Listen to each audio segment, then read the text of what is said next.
Welcome to Second Chance Garage. This is my diesel heater I put in my garage. This is where the heat comes out. This is where the exhaust runs through the wall, fresh air intake, fuel line. Alright, the fuel line runs down to underneath that shelf where the microwave is. Fuel pump, down to the fuel filter, down to where I mounted the diesel tank. Yeah. Okay. Now, it runs off DC power. So the red wire is my hot wire. It runs down to that battery. I have a battery maintainer right here, anchored to the side of it. Can't really see it, but it's right here. Runs to this battery. Then I hot it up by just taking this gator clamp, clamping it on there. It's got a fuse in it. Okay, now this is the thing. I wanted the thermostat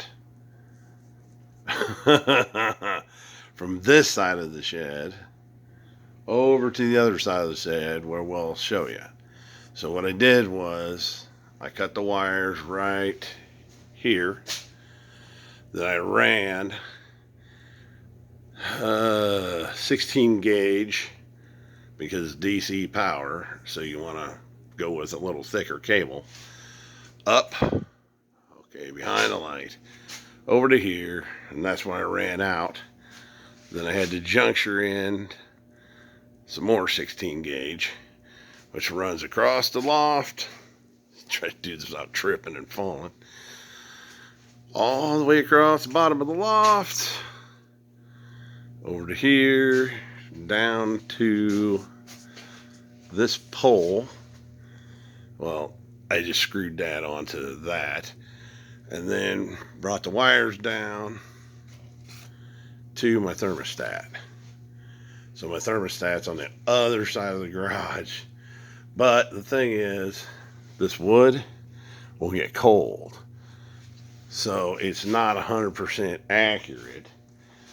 But I let it run for 2 hours. Nice phone. I let it run for about 2 hours. There it is. Just right in there. The other day, and the thermostat said it warmed up, I think it said it warmed up 10 degrees. Well, in reality, it probably warmed up more like 20. But yeah. So anyway, that is it's, I don't know. My shed's 36 by 28 by 36. But I got half of it plasticed off with just a tarp. And then I got here. And then the loft, I got plasticed over. So basically most of the heat stays on that side of the garage because I got it all. And then I can slide this, see? Slide it back and forth on the rings. And then I got one of those tensioner pulley deals. It's a twisty deal on that cable at the other end.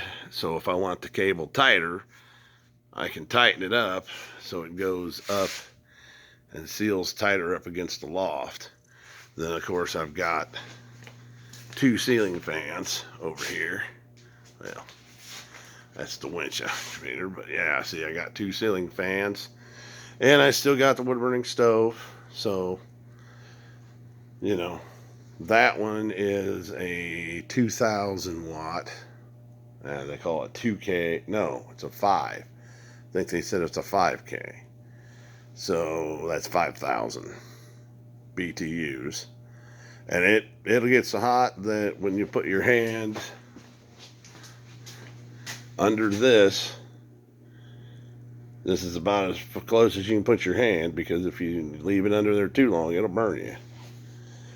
The exhaust gets up to about 200 degrees. They suggest that you cut this wood out, and you have a steel plate that is bolted on right here underneath the actual thing here. Well, I didn't do it because I Googled it, and pine wood doesn't burn till 300 degrees. That's usually up to around 200. I got one of those, that's probably not laying here. I got one of those laser deals where it reads, oh, here it is. Harbor Freight, super cheap. Let's see if I can get it to work. Yeah, okay. Now, let's just point it at, see, it's got a red dot on the refrigerator. Tells me that its refrigerator's 54 degrees. Not inside, the outside. Okay, let's see what that thing is. Well, apparently it's 54. See what the gas tank is. 54. Concrete floor any cooler? 55. Bumper on the camper. 55. Yeah. But anyway, everything's out here in the same place. 55. So apparently it must be about 55 degrees out. So anyway, just thought I would show you. You can extend right there. Well, yeah, where I'm putting the light. That is my thermostat. I showed you I extended it.